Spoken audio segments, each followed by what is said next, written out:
Welcome to our channel. Today we how to disable document retention in Evernote for tax records, detailed guide step by step clearly.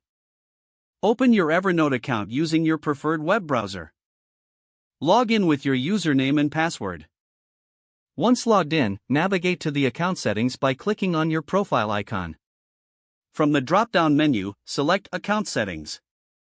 Scroll down to the Data section of the Settings page. Look for the Document Retention option. Click on the Manage button next to the Document Retention section. You will see your current document retention settings. To disable document retention, select the option that allows you to turn it off. After making your changes, scroll down and click on the Save Changes button. A confirmation message will appear, indicating that your settings have been updated. Now, you have successfully disabled document retention for your tax records in Evernote.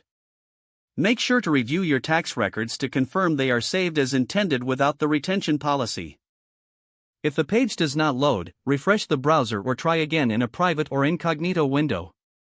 Make sure you are using the correct email address, then retype it carefully to avoid small typos.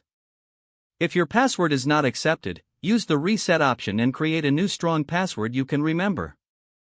Check your spam folder for verification or security emails, then complete any requested confirmation steps.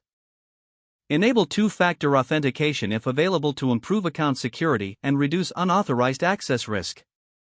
After signing in, review your profile details so your contact information and settings are accurate and current. If you see an error message, note it down and try again after restarting your device and internet connection. Log out when you finish, especially on shared devices, to keep your account and payment information secure. If the page does not load, refresh the browser or try again in a private or incognito window. Make sure you are using the correct email address, then retype it carefully to avoid small typos. If your password is not accepted, use the reset option and create a new strong password you can remember.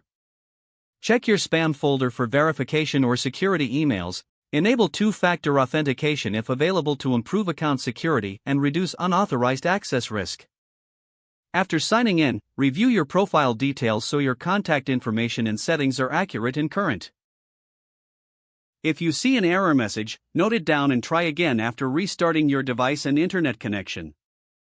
Log out when you finish, especially on shared devices, to keep your account and payment information secure. Don't forget to like this video and subscribe to our channel for more step-by-step tech guides.